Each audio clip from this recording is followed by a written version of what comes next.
Hey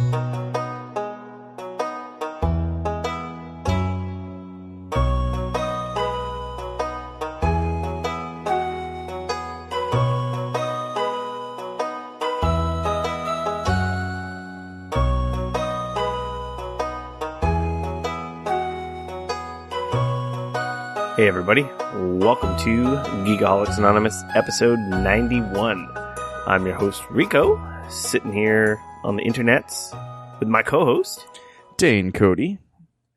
We get together once a week, talk about video games, TV, movies, or whatever the hell we like. And actual fact, we actually haven't talked about a lot of TV lately at all. Yeah, I'm trying to think if I've been watching anything that's been... It's kind of in the winter break. Yeah, it was in the winter break, and then everything kind of came back that I would expect to have come back, and yeah. Not really a whole lot of TV at the moment.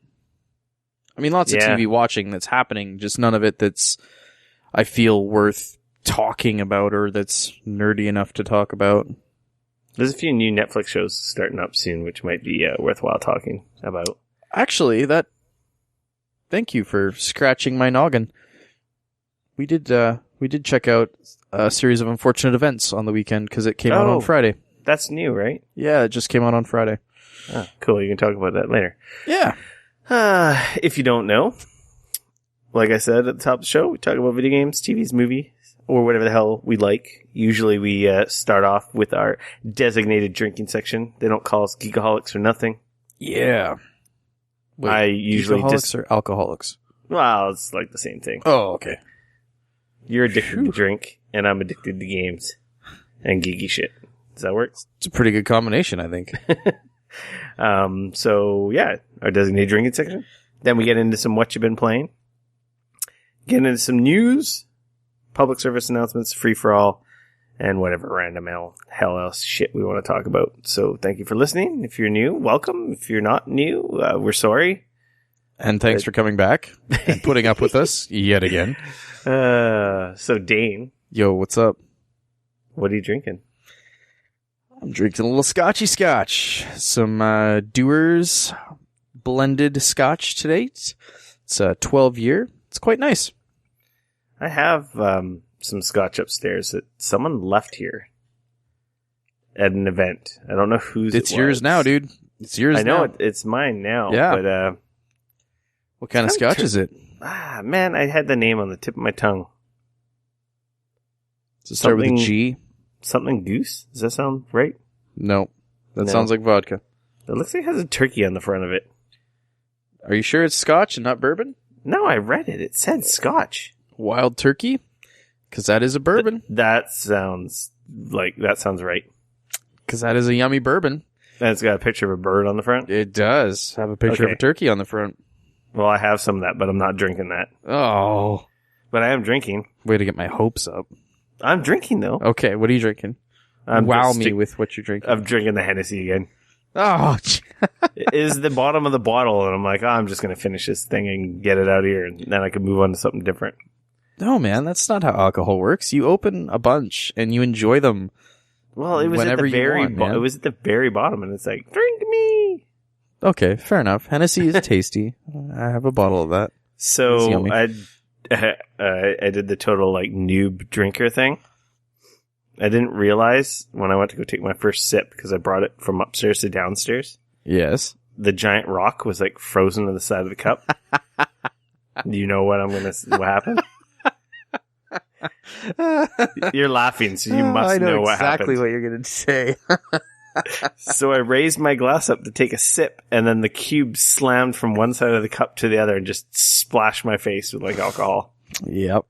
So I literally reek like an alcoholic right now. Awesome. So you smell like a man is what you're saying? Yes, a manly man. Awesome. Well, get a little chest hair there, and you're good to go. Knowing the wild turkey is good. Maybe I'll just have to hit that up next week. Mm-hmm. If not, you can send it over to me. I'll drink it. No, I'll drink it. Oh, okay. I just wonder who left it. Just trying to be helpful, you know? I don't remember who or when or where that came from. Who cares? It's yours now. That's all that matters. Yeah. If somebody leaves alcohol at your house and they don't either call to say, hey, I left that there. I'm going to be back to pick it up. But if they just leave it and you don't hear from them for at least 48 hours, it's yours. It's 48 hours. I was going to ask, what's the time frame? Yeah, 48 hours. Because that gives them enough time to get home and realize the next day that, oh, man. Oh, shit. Yeah. Or if it's not the next day, then it's the day after that where they go, oh, shit. So that way it gives them 2 days where they go, oh, shit. And if they don't, oh, shit, then you're good to go. Sounds good. Yep.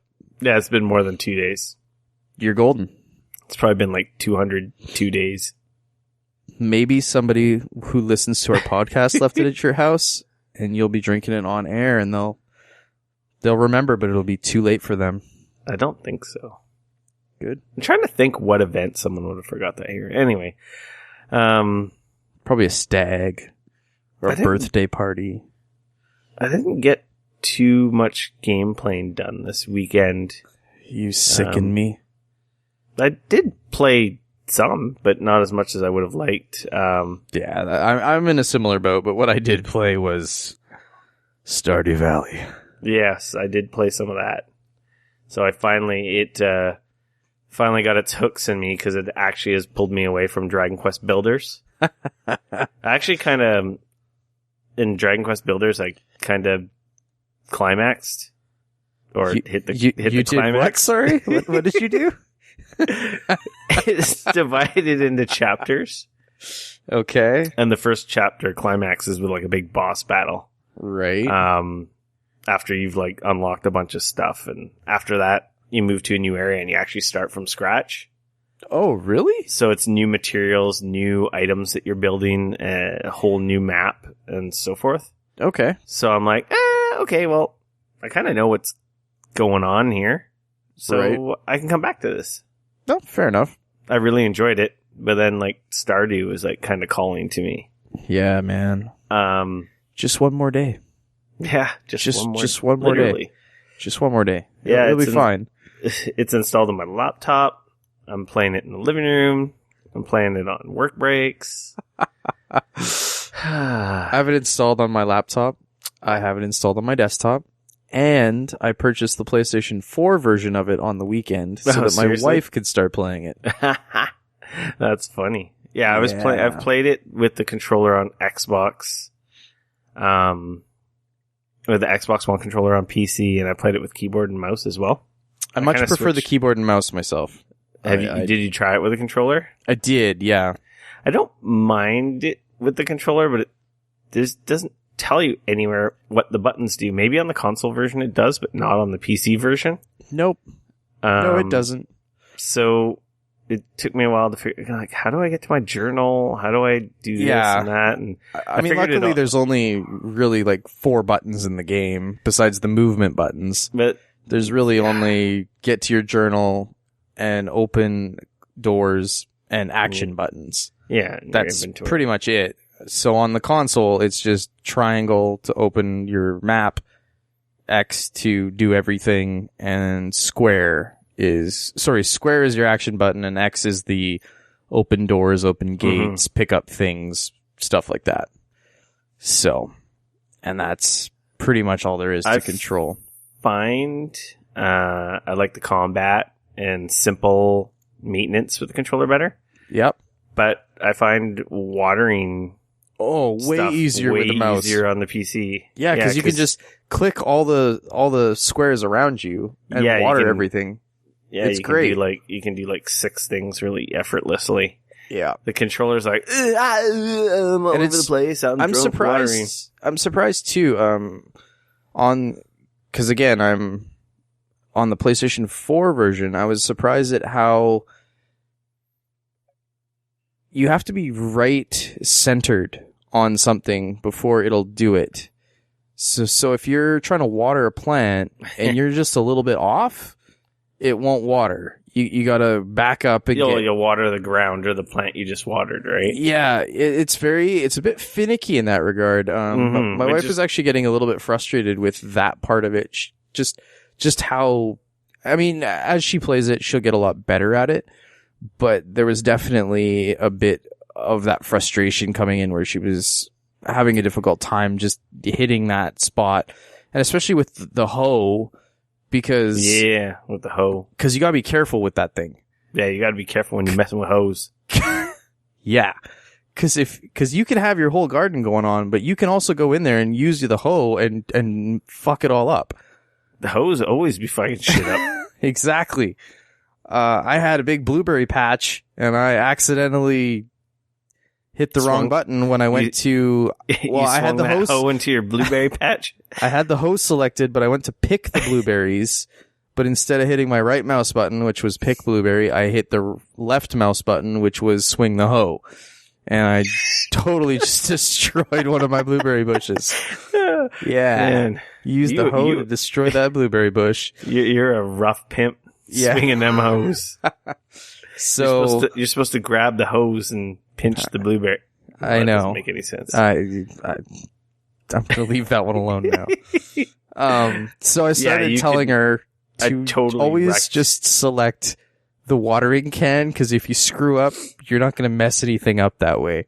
I've totally, I just got some corn, and I totally wrecked it with the pickaxe by accident. I'm like, oh, god damn it. Yep. See? Exactly. There's $150 gone. Yep. And I'm not exactly rolling in the dough right now. I'm kind of grinding it out.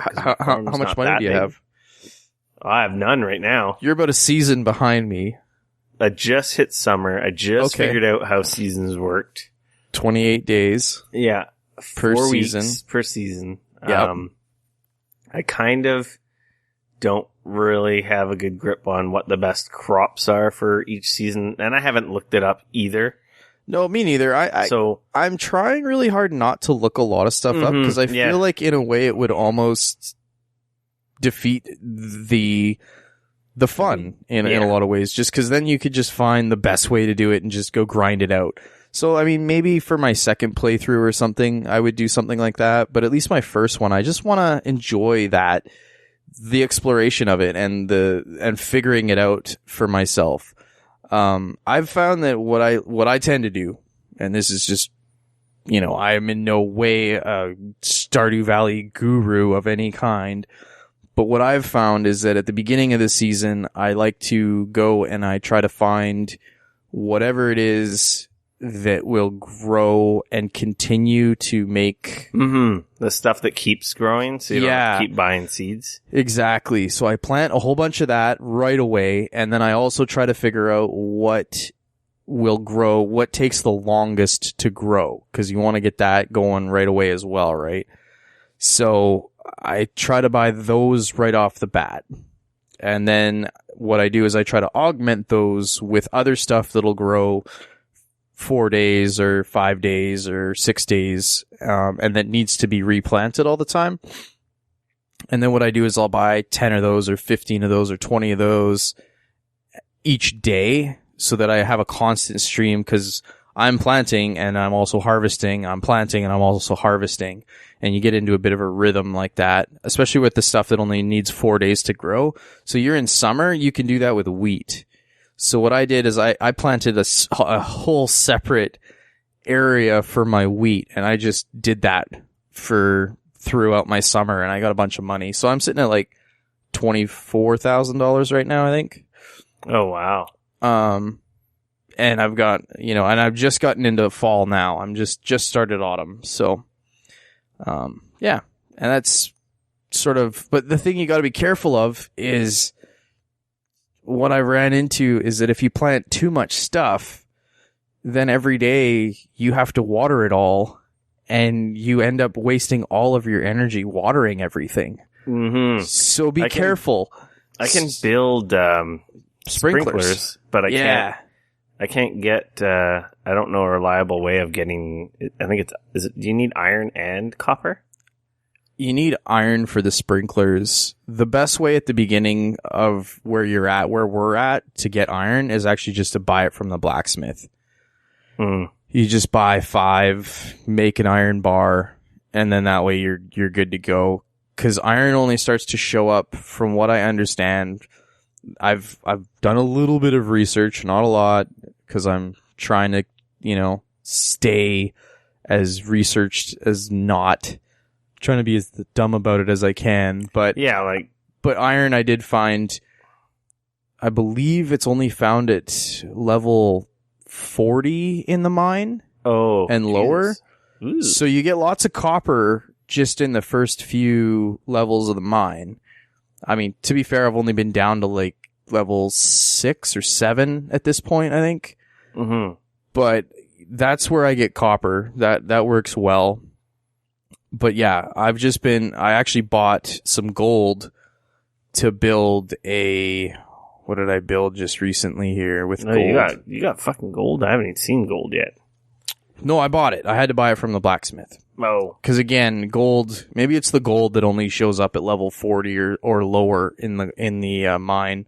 You gotta go pretty deep in the mine to find the gold. So, but it wasn't that expensive to buy.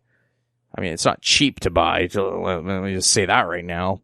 But I was able to buy that and use it to build something that I needed gold for, which is completely missing my brain right now. But if you buy some iron and make some iron bars, you can build sprinklers. They're the superior sprinklers. And those will actually water all 8 areas around that sprinkler. Those are the ones that you want to get. I made a couple of the regular sprinklers, but they only water 4 surrounding, which is really annoying. So if you get the superior ones, you can water 8 squares around it. Essentially everywhere around the sprinkler. Does it just rotate in a circle, like watering? Yeah, in the morning it just turns on and sprays and waters, and then it shuts off. So. God damn it. Also, as a little tip, don't stay out too late. I was coming back from the mines one night, and I passed out. Turns out that if you stay up past 2 a.m., you pass out from exhaustion, even if you're not actually exhausted. And it costs you $1,000 because the hospital comes and picks you up and takes you home.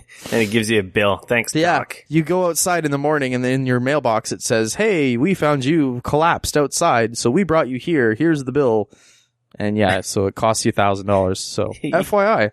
Yeah. Yeah. Thanks, Doc. I've also built a few crab traps now, and I threw those in the water, so I can check those every day now. So you can go down. How did you learn to build those? I think you got to get your fishing skill up to, I think it's like level 2 or 3. Okay, and then it unlocks. I've barely fished. It unlocks the fishing or the crab trap. And then you can throw the crab trap places, you throw it in the water anywhere, even in either the rivers or the ocean, and then overnight it'll catch things. Sometimes it's crap. Sometimes you gotta put bait in it too, so you end up putting bait in the crab trap, and then you come back to it. Oh dude, this game is so deep. Like I built a chicken coop. I bought a chicken, I threw it in there, and then I had no idea how the hell to feed the damn thing. So then I went to Marnie's and I bought hay, and then I couldn't figure out how to put the hay in the proper place. Yeah, neither did I, so I just sold my stupid hay I bought, and then we talked earlier, and you told me where to put it, and I'm like, God damn it. Yeah. So then I went and I rushed out, and I managed to build myself a silo. And then it turns out that I could have just put my hay on the shelf in the chicken coop, and it would have been fine, and I didn't necessarily need to spend the money to build the silo, which I'm glad I did now, because by the sounds of it, you need it for the winter time. That's when you need the silo, because that's where you can't grow stuff in the wintertime because it snows and things like that. So you can't make hay in the wintertime. So you either got to buy it or you got to have a silo where it gets stored for the winter. So I have a silo now. I'm working on building my barn because I want to get some sheep actually, so that I can make wool. So that I can make cloth. That's why you want the sheep, right? Yes, that's why I want the sheep. Sure it is. Yeah. It just seems like every new item you get opens up like some other like crafting tree. It's insane. It's fucking stupid. It's so deep. This game It seems like it is not. When you first play it, it's like, oh, this is cool, it's fun, it's a thing. And then the more you play it, the deeper and deeper you go. Because now I've got preserve jars, so I'm making jams, and I'm pickling stuff, and I have a mayonnaise maker now, so that when I collect my eggs in the morning, I put eggs in the mayonnaise maker, and I make way more money off of mayonnaise than I do off the eggs. And That's so funny. I've got various things attached to the trees now, so I'm getting maple syrup and pine syrup and other stuff. So every so many days that's happening. I've even planted some fruit trees now. They're insanely expensive and they take an entire season to grow. But I've got a long way to go. It's crazy. It is honestly crazy. And it's brutal because we're talking about this and all I want to do is go play it. It has absolutely, this weekend I was like, oh man, I should probably, I don't know, play some Infinite Warfare or something else. And you're like, nope, I'm good. And I'm like, hell no, I'm going to freaking get some farming done. So I just finished summer. I've just started autumn. That's my new season. Also, I don't know if you've gone and have you talked to the wizard yet? Yeah, I got the introduction after, I don't know what I did to get an introduction, but I did something. It's just the day. I think it's just after a certain amount of time it happens. Yeah. Yeah, it was actually. So have you been to the community center now? So I was going to say, it was after exploring the community center that he, summoned me. Mm-hmm. So yeah, I've been in the community center and I've unlocked those tiles that you can, I guess, give stuff to that have big rewards. Totally. Absolutely. I've done the spring. I put a whole bunch of spring, stuff aside in my box. For the next time it rolls around. And I was kind of lucky that I did because I had enough of the foraging. Thank you. I had enough things that I'd stored aside to unlock the spring foraging and the summer foraging. And I've got, I think, one more item to unlock the autumn foraging one. Which is the first one of the tree, right? Yeah, but when you unlock one in the tree, it also unlocks other places in the community center as well. So I've unlocked multiple ones now, and I've got 1, 2, 3, 4, I think 5 or 6 now that are actually open. So I'm putting things in all over the place now. So it seems like every time I get something new, I'm setting it aside just in case. I guess the reward at the bottom is when you do all the things, I guess, eh? Yes. The one says greenhouse. Yes, it'll unlock a greenhouse when you do all of that. Yeah. Which I think... Did you know from your inventory you can check what the requirements for those things are? No, I did not. Yeah, if you just go to inventory, you'll see a white square that has that little tree icon.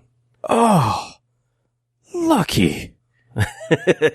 Oh man, that's going to be so good. I was just about ready to grab a pen and paper and write down the things that I needed. And you can organize the items, your items, when you're in your inventory as opposed to when you're looking at the chest.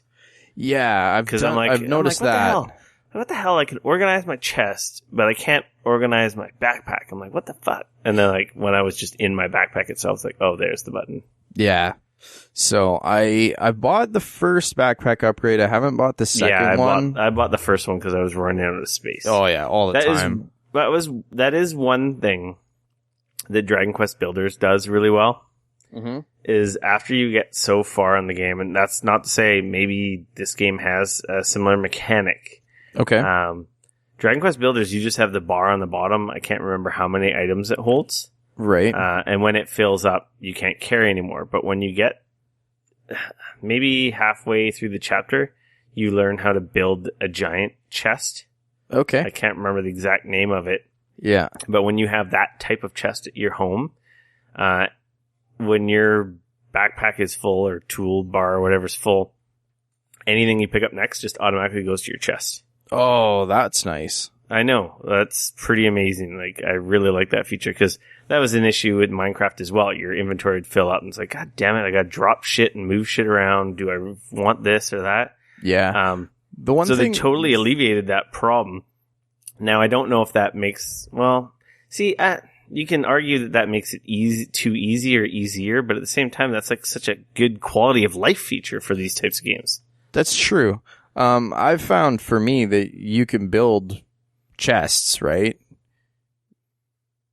And so back at my home or wherever, I've got like 2 or 3 of those now, and I've just, whatever I don't need goes in there. Either I sell it or it gets put in there.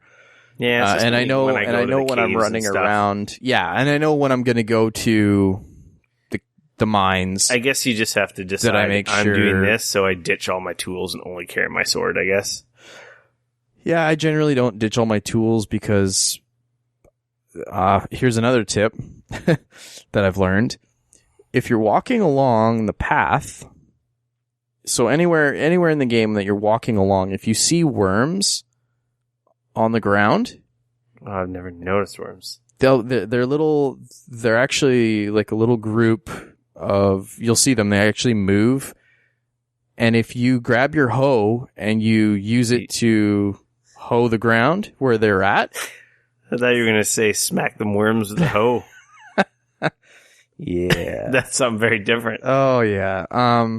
So if you dig right there, I've actually found a whole bunch of various things. I've found sometimes it's just clay, which can be helpful if you're building a silo, because you need 10 clay to build a silo. I wasted like 2 days worth of energy just hoeing my farm. Oh, that sucks. To get clay. Yeah. So that's the only way I knew how to get it, because I couldn't buy it anywhere. Yeah. So if you find the spots where the worms are growing on the ground or moving on the ground, I've never seen them. I probably just look right past them. Probably. If you dig there, I've found a whole bunch of books that go in the museum. I've found like 4 books now that are, and you pick one up and he grabs it and it's like, oh yeah, because there's a book hovering in the museum. It's like, there's a book missing here. Yeah, exactly. So I've found like 4 of those books just while I'm walking around. You see the little worms on the ground. Bookworms, get it? Yeah, exactly. So just another little tip. This game has so many of those. I donated some stuff to the museum, and it just lets you put them randomly wherever. Yep. But I didn't get anything, so I'm like, keep doing it and you will. Yeah. I've unlocked a whole bunch of stuff now from dropping stuff off at the museum. Is it just when you do a certain amount of stuff you donate? Yeah, exactly. Okay. So I've donated a bunch of stuff. I think it's 5. And I've unlocked a variety of things now. So okay, because I've gotten a bunch of stones like in my inventory that are like, Gunter can tell you more about this, and it's just like, yeah, but this is probably good for some recipe or worth some cash money. I don't want to give it to that fucker for nothing. No, give them to him and then talk to him, and it'll say pick up reward, and you'll be able to get some rewards. Okay, I probably have enough stuff then to go there and get something. Yeah. Yeah, it's fun. It's a fun game, and it's just like Civilization. Just one more day. The game's all, like, we talked about it last week, the game is all based around days. Day-night cycle. Yeah, like you said, if you're up past 2, you pass out wherever the hell you are in the game. And wake up in your bed. The doctor bills you. Yeah. Your butt's sore. Yeah. Also, another little tip. If you've been to the beach, there's a little broken... Oh, I never go to the beach. Oh, dude, you gotta go to the beach. You pick up shells and oysters and mussels and stuff on the beach. It's cheap. It's free money. It's free money. Oh, man. It's great. Go to the beach. Also, there's a little... If you do go to the beach, bring 300 wood with you, and you can there's a little bridge to the right of the beach, and you can fix the bridge over there. And if you fix the bridge... There's a whole, it's almost like tide pools are over there, and there's corals and all kinds of other stuff that you can go there every day or two and pick up and get a whole bunch of free money again for foraging in there. So do you get more or less money if you sell the stuff to Pierre, or is it the same if you put it in the box by your barn or if you sell it to him? Do you know? Thing is, if you sell it to him directly, I don't believe you get any experience for it. But when you put it in your box, it counts towards that your stuff farm. goes towards like your farming or your foraging or your fishing or all that. Because the first bit, I was selling everything and then going to bed, and nothing was happening. I wasn't getting anywhere. The thing would show up. So you want to put the shit in the box. Yeah. You want to put your hoe in the box. Yeah. Unless you need money right away, then by all means, like, sell it to him during the day and make some money and buy some seeds or do whatever you need to do. Also, your coop. Get some shells. What? Also, your coop can hold 4 chickens. Oh, I thought you said your poop. I'm like, what? I'm like, you can poop in this? I haven't pooped yet. Maybe I need to go see the doctor. Yeah, that's not good. You can poop in Ark. Did I ever tell you that? That's hilarious. I had no idea. Yeah, you can just poop. Can you throw it? You can throw it. You can have poop fights. You can actually use it to fuel the freaking campfires and stuff. Oh, that's so gross. It's funny. You'll be just standing there, and your guy's fully clothed, and then it's just like, and I was like, what? And then you look on the ground, and there's like a poo. It's like a poo, like a big giant poo ball. It's pretty funny. That's so gross. The dinosaurs even shit too. That makes sense. Actually, their shits are giant. Like literally, they're big boulders of shit. That again makes sense. There's all kinds of stuff in that game. Also, another little tip. Stardew Valley tips. I believe you would have already had it happen. Did you wake up Did you wake up one morning and it says there was an earthquake? Yeah. Last night? Like literally just happened. Okay, cool.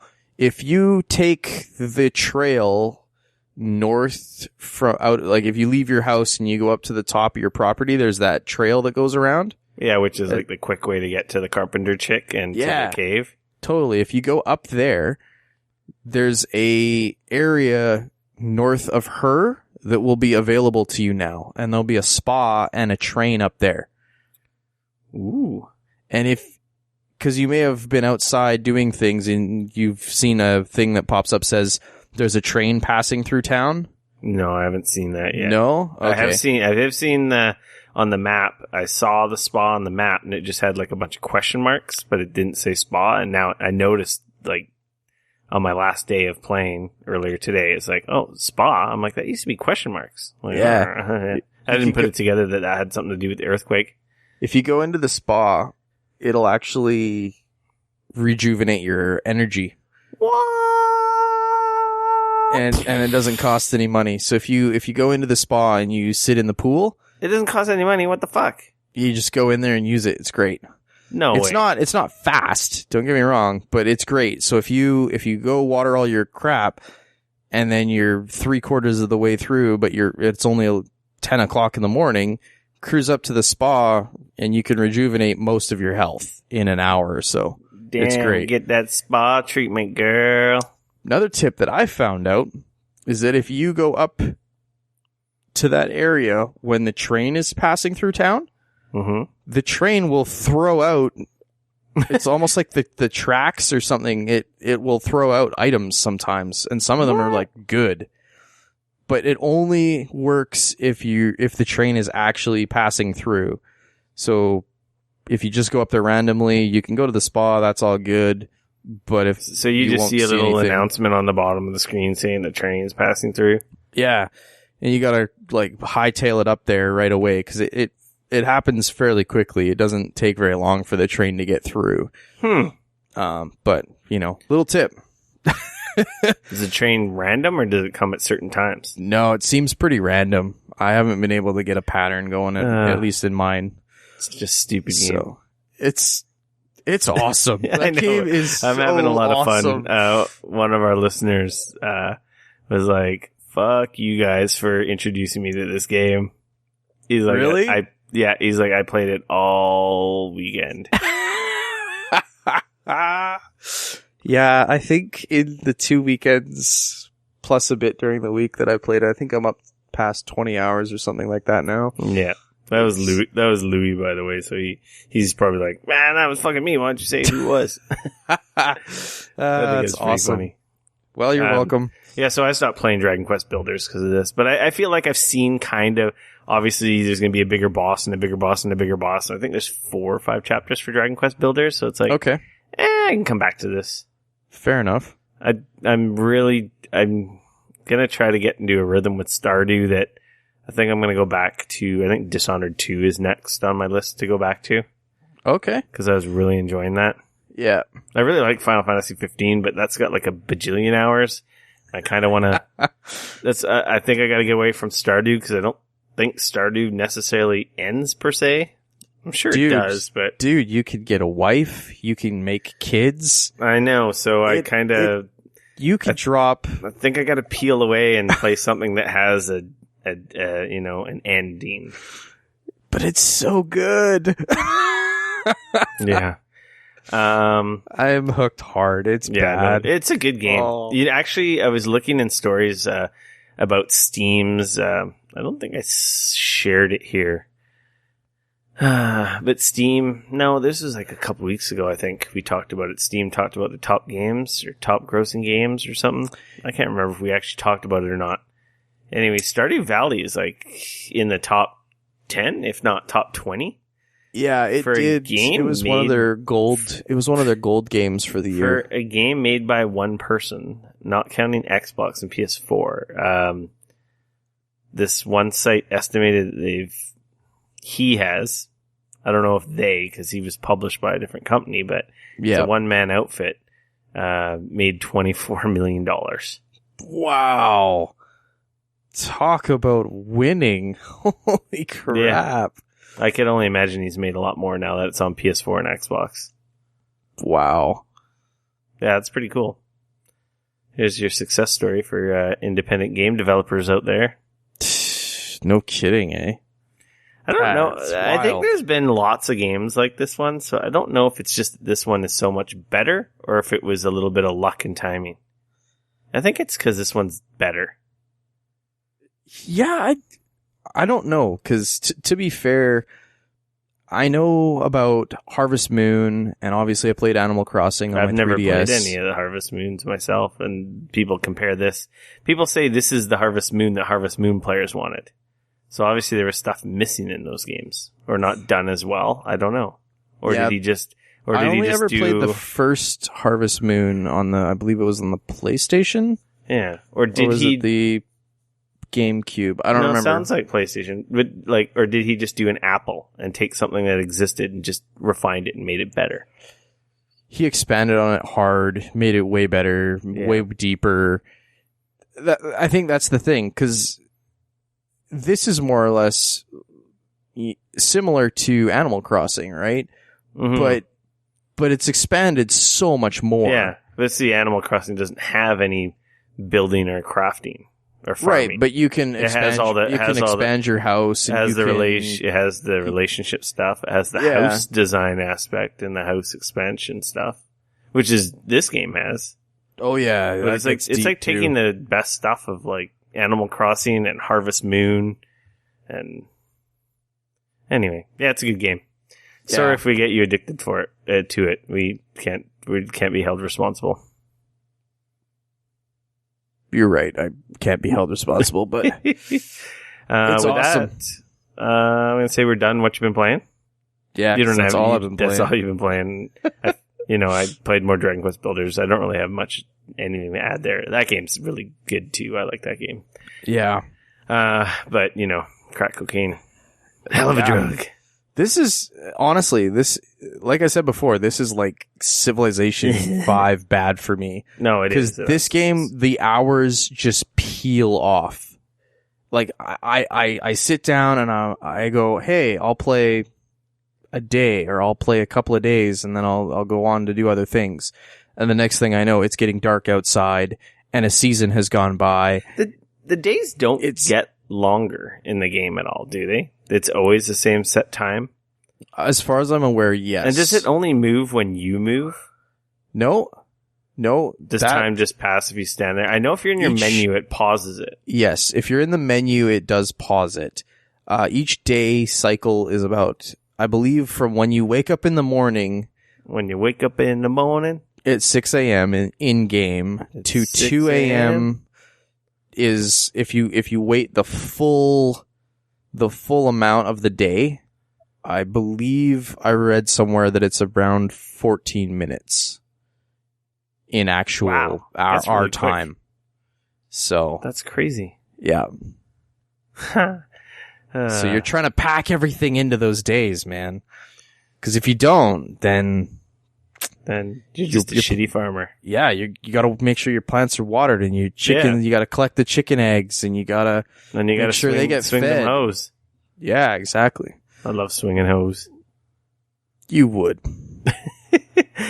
Okay, let's stop with Stardew Valley and get into some news. So yeah, we got some Switch news. Well, not much because we were there.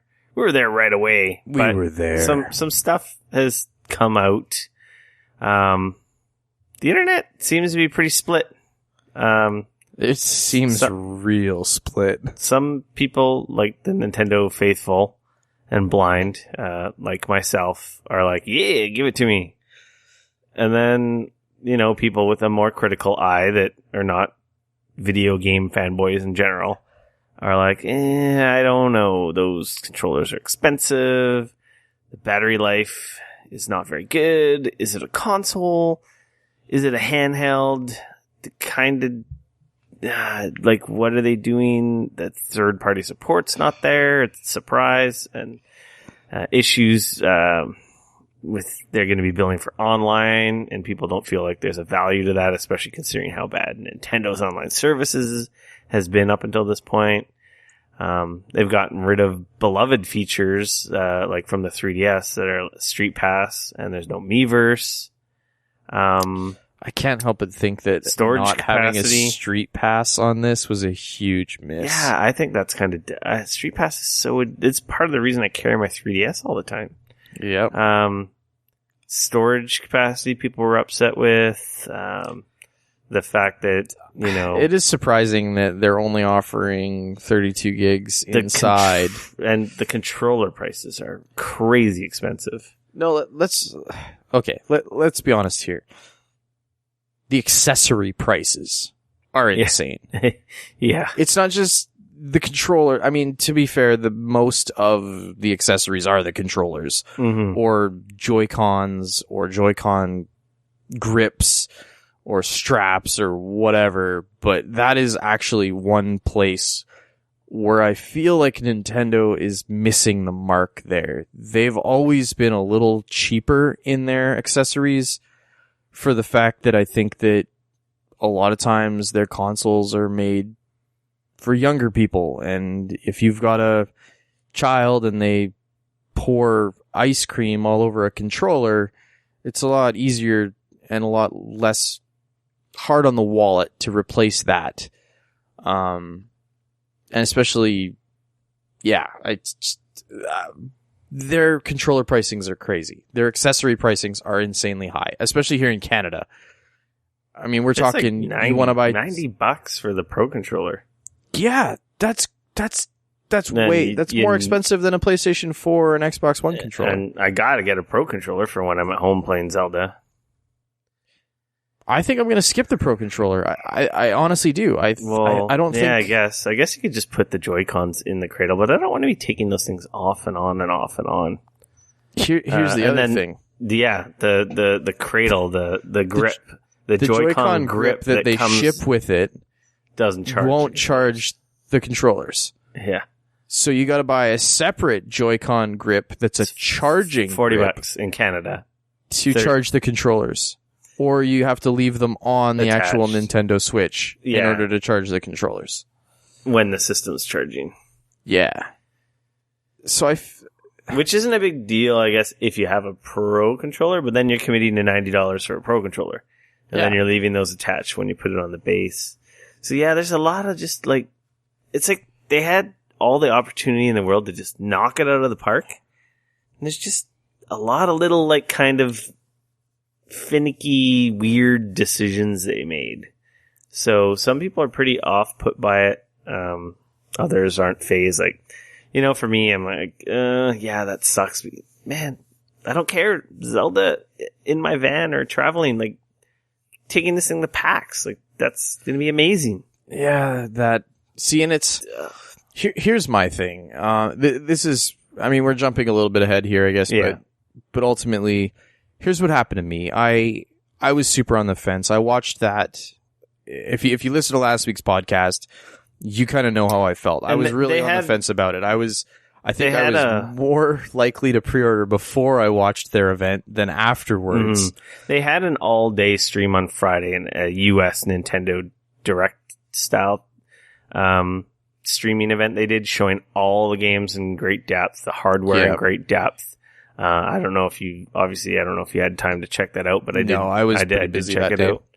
out. It's still on their stream. If you go to Nintendo.com on YouTube, or just Nintendo's channel on YouTube, they have the whole day, and they have timestamps for all the games. So if you want to see just a particular game, or if you want to see them like playing with the controllers and stuff out of the package, like focusing on the hardware itself, they do that. That's cool. Which is, it was, less awkward and weird than the Japanese one, but yeah, for sure. So what ended up for me, what it came down to was, I said I could skip the Switch launch. I could not pre-order, and I know you've probably heard us on this show say before, don't fucking pre-order video games, and I still stand by that. Yeah, hardware's different. Hardware's a little different, but in this case, I was super on the fence with that as well. After watching the video and seeing what games are coming out and when they're coming out, my biggest issue was I could buy Zelda for the Wii U that I already own, and I could probably wait anywhere between 6 or 8 months before there's another game that looks like it's coming out specifically for the Switch that I'm going to want to play. And then I could purchase a console at that point. Yeah. And that is kind of, I'm not, to be fair, I'm not 100% sure what's going to happen necessarily, but that's, I think, my biggest issue with this launch for me is that there was a bunch of games that they are coming out, or that are coming out for the console when it launches, but of those games, there's only 5 that are exclusive to the Switch, which is probably the worst amount of console-specific games. It's a pretty console bad has launch. Yeah, and the idea was that Nintendo said we wanted to launch, but we also wanted to have games peppered throughout the first year that people want to buy, not just front-loaded at the launch and then have a huge desert drought of like eight months or whatever. Like they've had with the Wii U. Yeah. Yeah, so Zelda 1-2 Switch, Skylanders, Just Dance, and Super Bomberman are, and literally I only want one of those games, and that's Zelda. Yeah, same here. 1-2 Switch looks neat, but I feel like that maybe should have been a packing game. Absolutely. Similar to how Wii Sports was a packing game here in North America, I think that should have been a packing game probably for here, at least. Then, I don't know, just having that Mario Kart thing. But again, that Mario Kart's not coming until April. And I already have Mario Kart 8, though this is a better version. See, and I don't have Mario Kart 8 for my Wii U, so I may or may not pick that up. Buying this version, then I have to commit to buying 3 extra controllers or another set of Joy-Cons, which is $100. Yep. For 4 players. So it's like, ugh. I guess it is a couple months out, so I could spread out that pain. Puyo Puyo Tetris looks cool. That's an amazing game that people have totally it's like one of the best versions of Tetris that people have imported for years from Japan. This is true. First time here, but yeah, it comes out earlier on PS4, and I already have 4 controllers. So yep. So yeah, so that's a big thing from my perspective that I had when I looked at getting this on day one. Zelda isn't like the crazy game you have to have. You could make do with the Wii U version, and then... Well, and that's the other thing. I think this is probably in our news story. Nintendo themselves have come out and said the differences between the Wii U version and the Nintendo Switch version are essentially the Wii U version runs at 720p and 30 frames a second. The Switch version is 900p. Runs at 900p and 30 frames a second. Now, very debatable. Is the Switch going to be smoother all the time and be able to hold that frame rate more consistently? Because I won't lie, from some of the videos that I've already seen of Zelda on the Switch and on the Wii U, it looks like there might be a bit of frame rate issue from time to time on that game. I hear on the Switch it's smoother than the Wii U version, which is the version people have played. Right. But that also was like last summer. Yeah. The last time anyone's touched it up until Friday's event. I think people played Zelda. I haven't heard any complaints about frame rate since the Switch hands-on. Right. But with the Wii U one, I did. Yeah. So that's really the only real difference. Everything else about it is the same, except that the Switch version is also getting the Master version and the Special Edition or Limited Edition one or whatever it is. I think if you have a Wii U with a layer of dust and you're not a crazy Zelda fan, the right time to buy a Switch might be in the holiday when Mario's out. Because then you can have Zelda, Mario, and Mario Kart 8. And that's a lot of quality content. That is, absolutely. Let alone what else comes out. So, like, if you're not dying to have one at launch just for Zelda like I am, because I'm an idiot, I don't think you're missing out. See, now I'm kind of split now with, do I get rid of my Wii U? I haven't touched my Wii U in a while. Well, seeing as the Switch is not backwards compatible at all. Of them. That's the thing. My Wii U, I still have a bunch of my Wii games that plays on the Wii U. Right. But like, I haven't touched my Wii U in a long time. So it's like, I trade it in? And they're giving a decent amount of value on trade-in deals right now. Yeah. This was something I also was considering, but then I realized Bayonetta 2, for example. That's a Wii U exclusive, and it's not out on the Switch, and it may or may not ever be out on the Switch. Never will. See, I wish it would be so nice to know. It's like, oh, and all your stuff like digitally is backwards compatible. No, that's not happening because totally not. They would have mentioned it. Yep. It's not like they would have just left it out. I mean, it wouldn't surprise me if we end up getting a Super Mario Maker for the Switch, but currently there's not one. No, and it's a no-brainer. There will be one, but that'll be for next year's lineup. Probably. So there's another Same game. with Smash Brothers. I'm sure there will be a Smash Brothers game. Oh, absolutely. But yeah, no, there is a few games that I have for my Wii U that I don't foresee coming out on the Switch that makes me want to keep it. Yeah, but at the same time, then it makes me go, am I actually going to have it hooked up? Like, I think about it. How's that going to go, you know? Now I think about it, I don't really want to get rid of my Wii U. And it could be the system my daughter ends up playing because I don't want her to wreck the newest stuff. She can wreck that. Yeah. There's also that. Anyway, so, yeah. So we have a lot more information. It's like, it's awesome and a bummer at the same time. Like, I have this vibe that I imagine it has to do better than the Wii U because of what it's capable of. And people are just kind of pining and hoping for Nintendo to make a comeback, but I can't help but kind of get this gut feeling that it's not going to do much better, if any better, than the Wii U. And the Wii U is a failure. Yeah, the Wii U's been out for, was it 6 years? Is it 6 years? It's 5 or 6 years now. No way. Yeah. No way. And it's only sold 13.5 million units. Is it 13.5? Oh, I didn't even think it was that high. It's bad. 2012. Yeah. So 5 years. Yeah. Like I said. Yeah. The Wii U. Were you looking at the Wikipedia page? Nope. That's all up in my brain. No, yeah, because it says worldwide 13.3. I think the Vita is done like gangbusters compared to the Wii U. Oh yeah. No, I'm not 100% sure, but I want to say fairly confidently that the Wii U, I believe, is Nintendo's lowest selling console pretty much ever.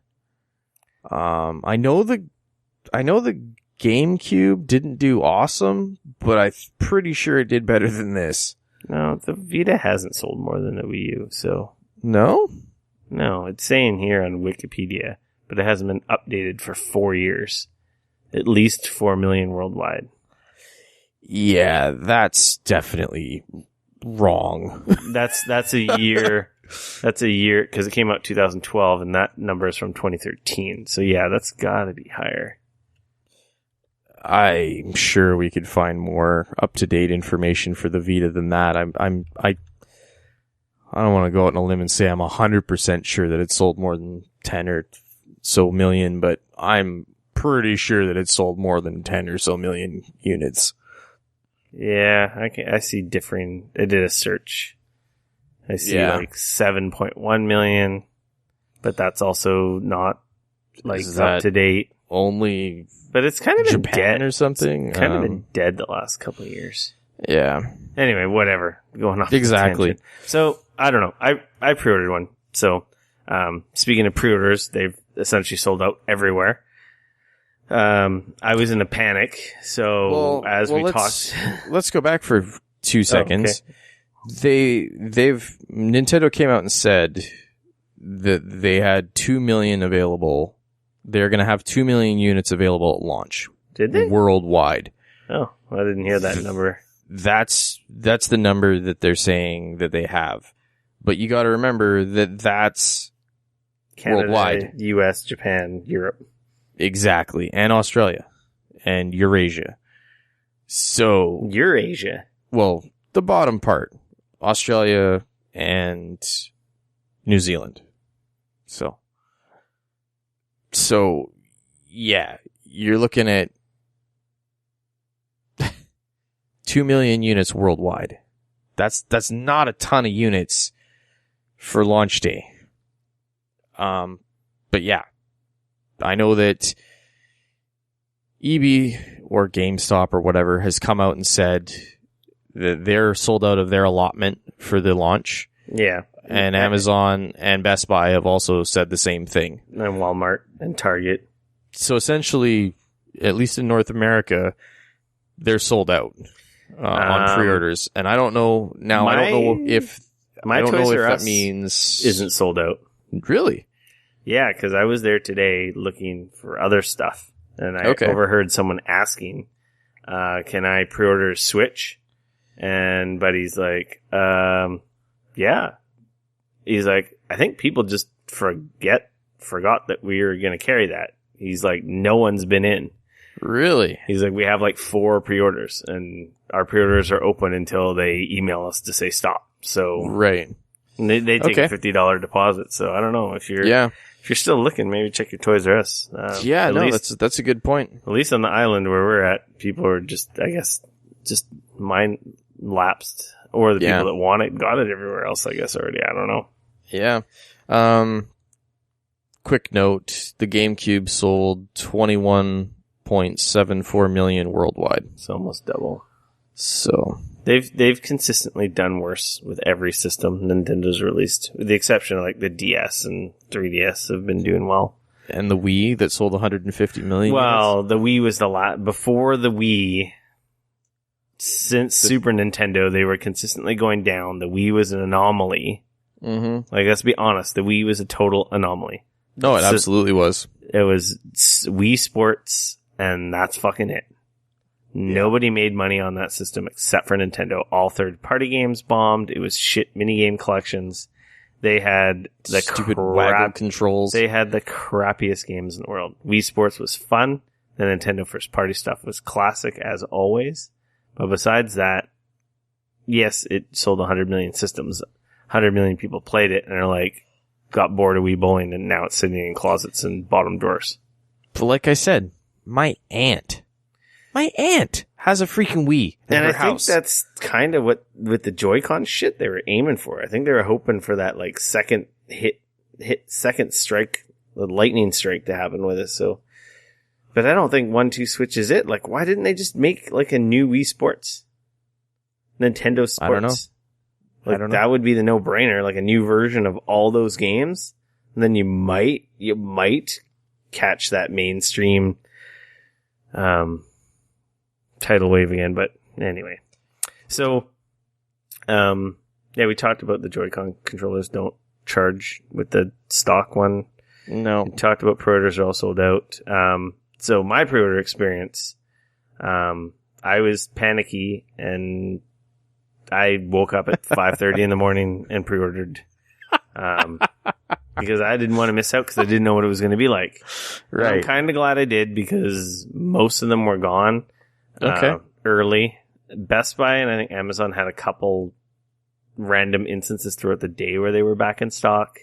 So you ended up getting the gray controllers, right? I got the gray.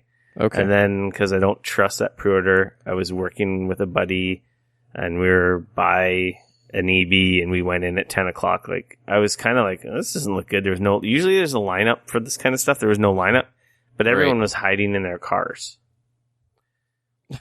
When 10 o'clock came around, we left the Tim Hortons and looked outside. I was like, oh, there's like 10, 15 people now. Oh, okay, I see. And it just kept growing once 10 o'clock hit. Like, I put a pre-order there with cash because I know at EB I'm going to get it. Right. Because I don't know what freaking the Best Buy is going to do.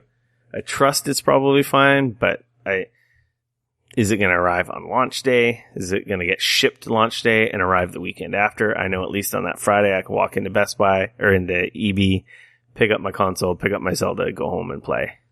Yeah. So I hummed and hawed. And I hummed and hawed all day. And I wasn't sure if I was going to bother because for the reasons that I've already said, there's a huge part of me that was tempted not to bother. There's a huge part of me that is a giant video game nerd as well as a Nintendo nerd. So I totally wanted it, but my brain was saying, you don't really need it. Why don't we just buy this later when there's actually going to be games that you want to play besides Zelda? So there was the internal struggle all day. Then Friday night, Stardew Valley's coming out for the Switch. I know. That is fucking rad. That in and of itself is almost enough for me to buy a Switch just so that I can take Stardew Valley on the go. That's awesome. Because I was thinking Stardew Valley on my Vita would be amazing.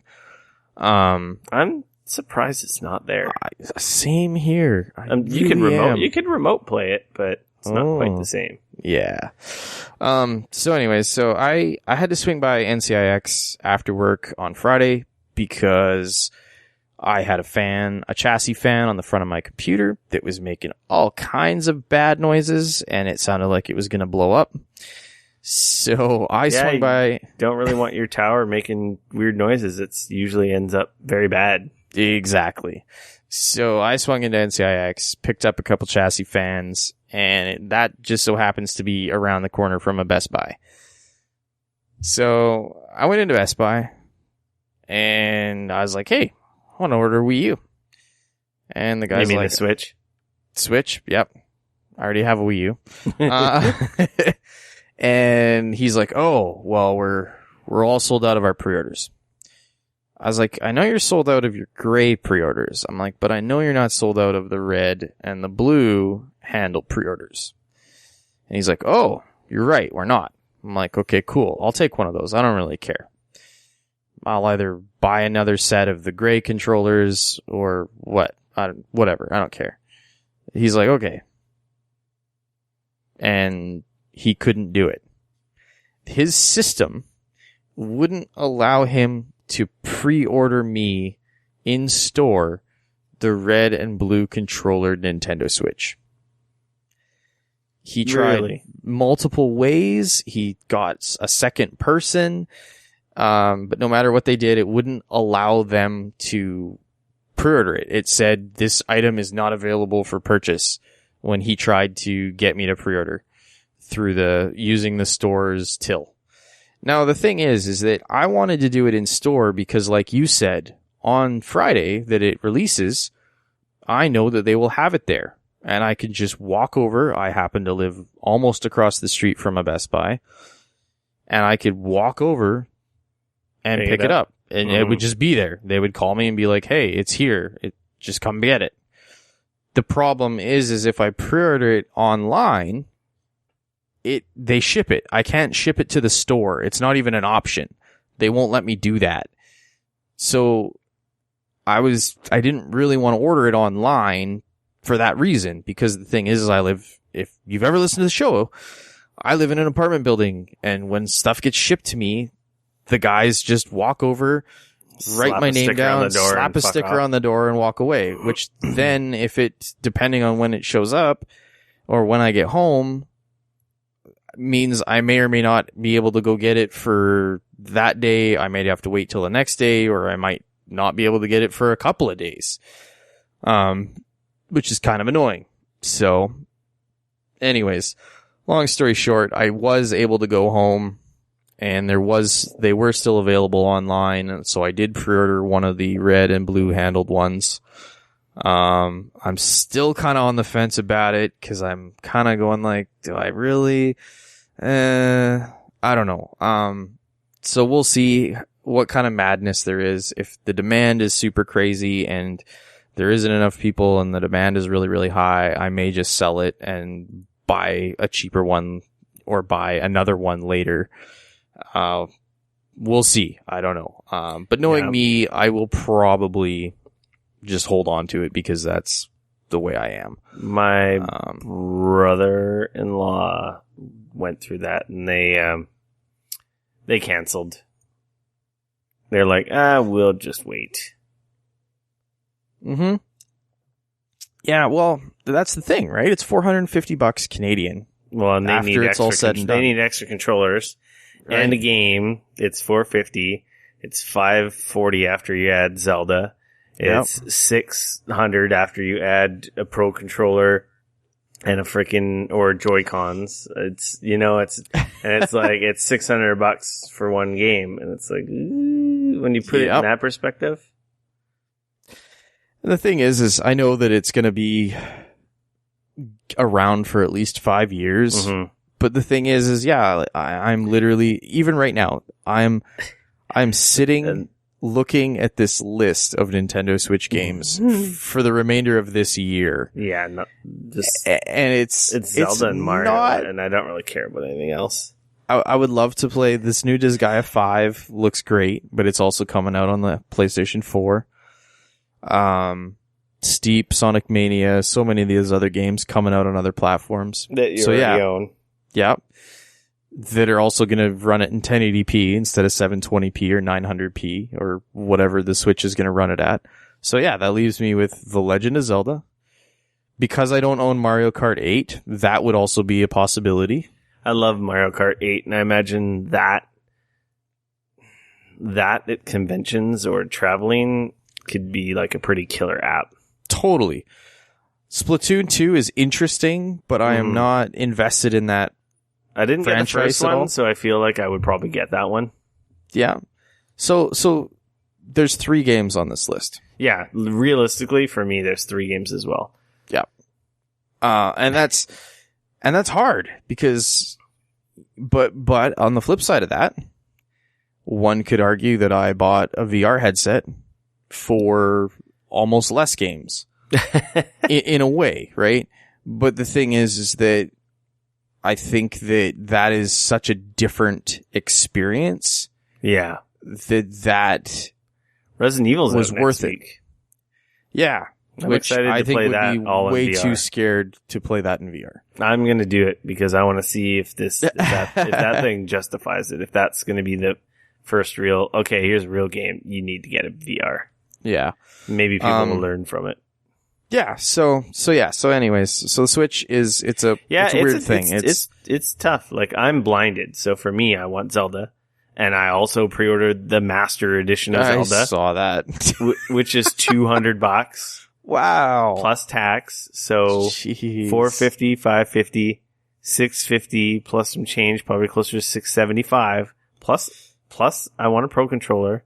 Wow. There's another $90. I'm well over $700 for one fucking game. Wow. Yeah, that's crazy, man.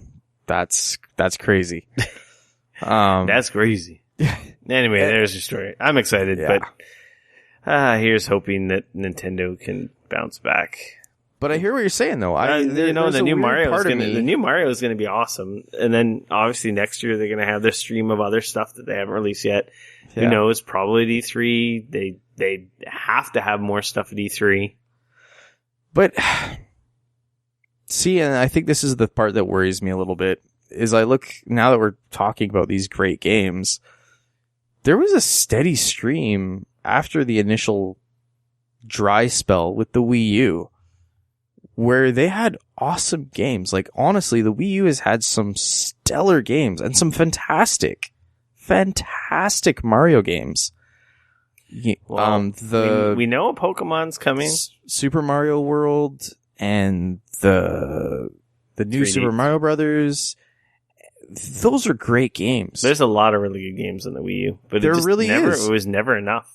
That's the thing, and it worries me about this. I think the Wii U stumbled though because of the name. Number one, the name was a huge fuck up. Totally, people didn't understand that it was a new system, and it was just a tablet for the Wii. And number two, the second you have a fucking tablet, you can't leave the house with. That really, people are like, "What do I want that shit for?" Yeah, I can take the iPad. Like, what do I have this stupid thing for if you can't even leave the house with it? Which is what the Switch has realized what they were kind of aiming for with the Wii U. Yeah, and we kind of talked about this before, though. What worries me about the Switch is that it's a neutered tablet with a bad battery life when you walk out of your house is the only thing. You're... Like, for me, I can't hear it. Plays Zelda. It plays Zelda. I know. So dumb. But honestly, I was thinking about this. You're absolutely fucking right. If there was a comic book reader, for example, if this thing had apps and I could download a Comixology app and I could download other apps that would allow me to load comic books on it and things like that, this would be incredible because it would honestly be the one device besides my phone that I could take with me on a trip or something. But you're gonna have battery to take life your phone being with you. 4 hours, and the fact that it doesn't have a comic book reader and never will. Mm-hmm. So that's out. It may or may not have a web browser that's any good. We forgot to mention, like, the voice chat and messaging is a smart device app. Yeah. It's not even built into the Switch. No. Okay, let's move on. I pre-ordered one, you didn't. I did. Oh, you did. That's right. I did. We both pre-ordered one. I know I want one, but you're still regretting it. I feel a little bit dirty. I don't know. It's like you ordered it begrudgingly, but you're not excited about it at all. But I totally am at the same time. That's the worst part. That is the worst part. Everyone should have came out the other end of this super happy. Totally. Not and just I watched that video and I went, oh. Just not the hardcore Zelda fans, but everyone should have came out happy out the other end. Yeah. Oh, well. Here's hoping it fucking doesn't crash and burn. So there you go. I think we talked about most of the top half of this list now. So Nintendo had a Fire Emblem Direct today. Yeah, they did. So on the Japanese Switch event, they talked about a Fire Emblem coming out. There's 4 games coming. Fire Emblem Warriors, which is coming out for Switch and 3DS, in the vein of like the Zelda, the Hyrule Warriors game. Those Dynasty Warriors, Dynasty Warriors strategy, action. I don't think it's strategy. It's action beat 'em up, hack and slash, beat 'em up. Hordes of enemies. Already on Twitter, people, the hashtag going around, not my Fire Emblem. Which is kind of funny because that's honestly, when they announced that at the Switch event, I'm like, I even said it last podcast. I'm like, I don't want that. That's not the Fire Emblem anyone wants. Yeah. So, they have announced the Fire Emblem that we do want. Echoes of Fire Emblem Echoes, blobbity blob. I can't even remember the name. Echoes of something or other. Fire Emblem Echoes, Shadows of Valencia. 2 main characters, I guess, 2 different campaigns. Matching amiibos to go with the new characters. That's on 3DS, coming out in May, which is like, boom. Like, wow, that's happening soon. Yeah. That's exciting. And then the big surprise announcement is Fire Emblem Heroes on mobile, iOS and Android, coming out February 2nd. Comes out February 2nd on Android. And it's free. It's coming on iOS as well. They updated it. Yes, but it's coming out on Android that date. Okay. They've said it's going to be a later date for iOS. And I don't know believe when this that will one be. is a free to start with in-game purchases. So they're doing the different route with this as opposed to the Mario. I love Fire Emblem. I'm pretty sure I've said that before. This is a collection of like Fire Emblem heroes from all the games. It's your top-down strategy game. It's got your character building. Oh man, it looks kind of neat. I might like this. This might get me to stop playing the stupid other mobile game that I play every once in a while. I'm just excited. February 2nd. That's so soon. Like, that's I'm a little bit crazy. Worried. I'm reading the orb pricing. So it looks like the free to play stuff. So characters can be added to your team using orbs, which are obtained by playing the game, or you can pay real world money to get them. Are you reading this from the site, or? Summons are random, although you can pick a certain color for a choice of 5 summoning stones to bolster a certain part of your team. Now here's the kicker. While final prices may still change, today's live stream briefly showed orb pricing. It ranges from $2 for 3 orbs to $75 for 140 orbs. That right there worries me. I'll pay $10. Just give me a Fire Emblem game on mobile. But that didn't work with Mario. Mario bombed because of that. No, Mario bombed because they said it was free to start. If they would have just said this is $5 or $10 done, I think Mario would have been fine.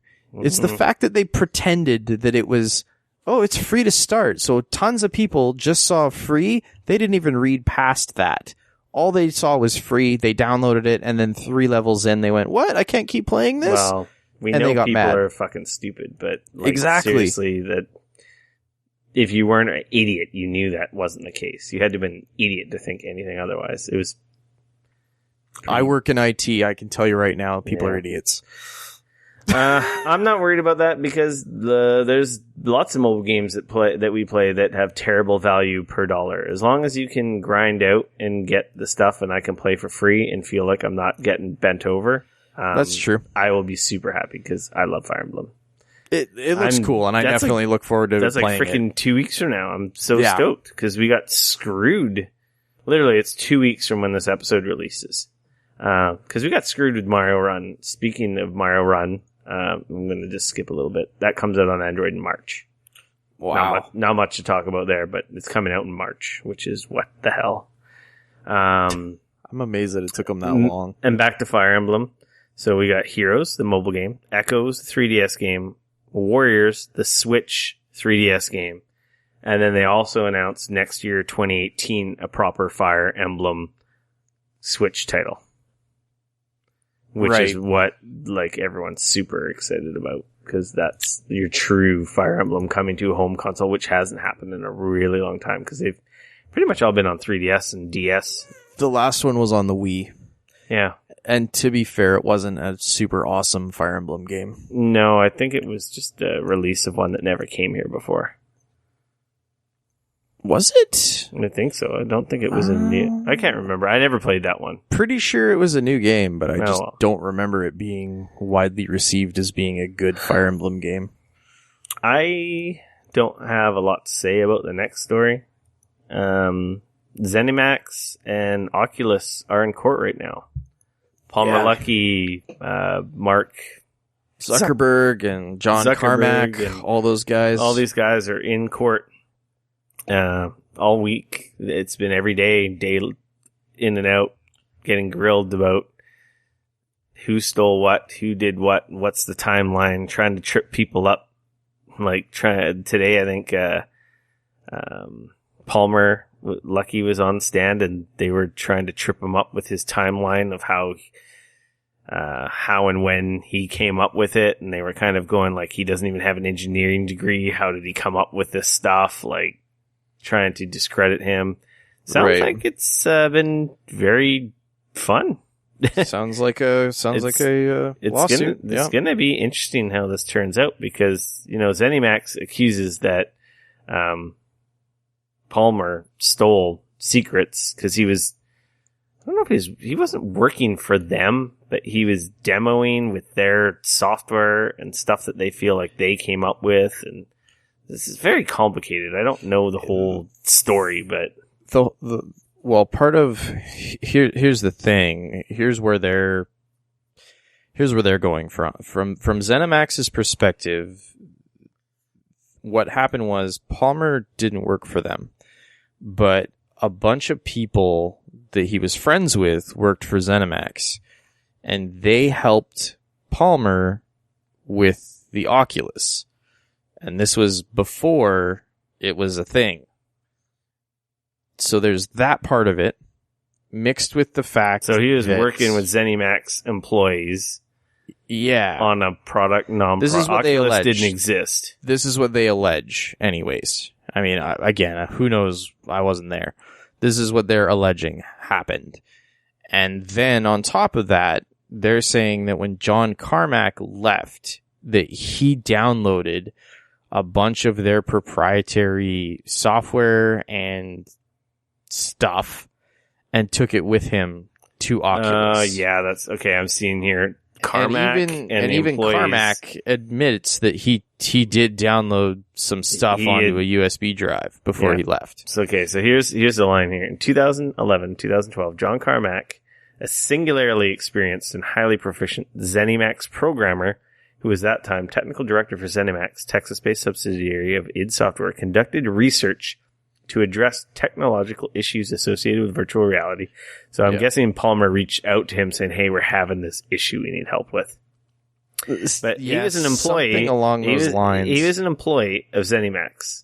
So he belongs to ZeniMax. So anything he does in extension belongs to them, because that's usually how this stuff kind of fucking works. Like if you work on shit on the side, guess what, buddy? That belongs to your boss. Because you probably did it on their time, and you probably used their computers. That's the big kicker. It says here, Carmack and other ZeniMax employees conducted that research at ZeniMax, on ZeniMax computers, and using ZeniMax resources, which is true, because I remember back in the day, before the Oculus existed, all I ever saw on the internet, I didn't know who the fuck Palmer was, because he's just some clown who came out of nowhere. But to me, the early days of VR was John Carmack with that big fucking box strapped to his head. Yep. And that's where ZeniMax is also like, yeah, you guys broke NDAs because this stuff wasn't supposed to be talked about. Now there's press stories, and then people are like, oh, John Carmack's working on VR? And he was an employee of theirs, and he's the creator. He's a creator of engines and software. He essentially invented 3D gaming. He's a brilliant programmer. So obviously he saw VR, and just from his perspective of being a creator, like a Picasso of video games or a Leonardo, he's like, he just saw the next thing and was so excited and didn't think about what he was doing in the context, I'm sure, of like, I shouldn't be doing this. He's like, this is fucking amazing. This is what I want to do and work on. Yep. And didn't think about, oh, wait a second. I'm kind of breaking my employment contract. I'm breaking all kinds of NDAs and shit. To be fair, he'd been an ID engineer for so long that he probably hadn't really thought about it, because it was only in the last few years that ZeniMax bought id, right? Yeah. So, you got to think that he probably had worked. He seems like the type of guy that's in the office all hours of the day and night. I can see their argument, and I can see where Palmer kind of fucked up, and that Palmer had this idea. Obviously, he didn't create it. He shopped this idea around and got people like Carmack and other like very skilled programmers very excited about this tech, and maybe moonlighting in the early days of Oculus, and essentially breaking their employment contracts, and then essentially obviously putting him in hot water too, because he probably wasn't paying any of these people either. He was just using their excitement as creators to work on this. I don't know enough, but that kind of seems like what happened. You know, it's like being in the garage when the Mac was made. It's like you wanted to be part of that. You didn't think about anything else going on in your life. Yeah. This is going to be some breaking technology. This is like, oh man, this is fucking cool, man. We're all working on this thing. This is like grassroots, you know. Exactly. And then you're the guy that and it probably doesn't help that he turned around and sold Oculus for $2 billion to Facebook. That definitely fucking doesn't make people happy. I just about guarantee you that if that hadn't have happened, we probably wouldn't be seeing this lawsuit happening right now. Probably. Because he probably would have sold it to ZeniMax. And then there would be no lawsuit. Yeah, I don't know. There's also another rumor that was an option and ZeniMax passed on it. So then he continued on elsewhere. So this is ongoing, and we could be totally wrong, and I can be fucking making bullshit up, because I obviously like the bullshit. But this is going to be really cool to see what happens when this ends. I don't know how long this is going to go on for. I imagine it's going to be a while. I imagine a couple weeks at the very least, because I think this is a huge lawsuit. And this... Oh, yeah. If ZeniMax wins, the Oculus could be off the shelves. They could in theory pull the Oculus, depending on whether or not ZeniMax asks for an injunction. Unless there's some kind of agreement where it's like, okay, you owe us so much money from all headsets sold, and you owe us so much going forward. Like, who knows how this is going to settle? Yeah, it's super messy when it starts to get into stuff like that. It's going to be interesting. So we'll see. We'll keep you updated, because this is like, seriously, this is like movie territory. Well, and it doesn't just affect Oculus, it also affects Samsung with their headset as well. Because that was built in conjunction with Oculus. So the fun never ends. Yeah. Yeah, Samsung, they really need more fucking badish press. Yeah. At least their headsets didn't blow up. Unless you put the wrong phone in it. In a lighter story, feel-good story, Awesome Games Done Quick happened again this week. I think these guys are like every quarter or something. They're quite often. It used to seem like a yearly thing, and I swear to God, these guys are always getting together now. Feels like it's at least every 6 months now. It's more often than that. It must be every 3 months. But hey, no complaining. They raised $2.2 million, which is in a awesome. week of streaming. I was going to say old school games, but it's not old school games. It's any games. They stream all kinds of games. It's speed runs. It's speed run competitions. I was watching the Doom speed run. Yeah, man, that's fucking crazy. Guys are real good. It's not that they're really good. They're really good at exploiting the game and going through walls and jumping finding over those little cracks. It's crazy. No, like they would use.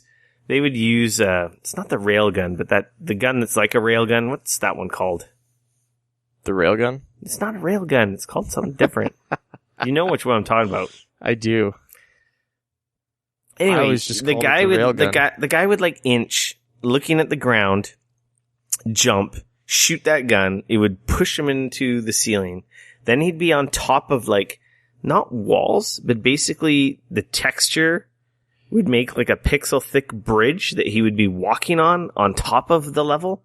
But if he fell off, it would fuck up and he'd have to reload. But he was so good that he like did this stuff second nature. And he's like, okay, this next one's really hard because I've got to shoot here, bounce here, and he's flying. It's like he's got no clip mode on, but he doesn't. He's not cheating. He's just found holes in the maps, and he's traversing the map from the outside and then like breaking back in to like skip huge chunks of the game. Wow. It was really cool. And I'm like, I don't even know. Like, you obviously play this game a fucking lot. I don't even know where to begin. Because, everyone's played a game where you're going along and you, like, fall through the world. Yep. And then you're, like, underneath the map and you're, like, looking up and there's the map above you. But usually their solution for when that happens is you just fall and then eventually you just hit die. And you die. And then it reloads. Everyone's had that happen in a game, I assume, if you've played an open world game ever. Or I think a lot of games. I don't know. I've seen that bug so many times. Oh, yeah. It's happened to me a bunch. So these guys kind of are like using that type of bug because, they can't stitch every pixel perfect in every map and patch these holes so people can't escape, the gameplay area. Yep. So it's really neat how I don't even know how they find it. And then while he's doing the speed run, he's all like chill and he's like, oh, and we got to thank, blah, blah, blah for this one. He discovered this next part, how to bypass this and shave off like 15 minutes from the level time. And as he's going through, he's like talking to the guys who found these shortcuts. It was so cool. I'm like, I didn't think that game had anything like that. And I'm like, boy, was I wrong. Oh man, it was so cool. Watching those guys, it's crazy. They're so good. But honestly, these guys obviously just play like one game and like master that game, and they're ridiculous.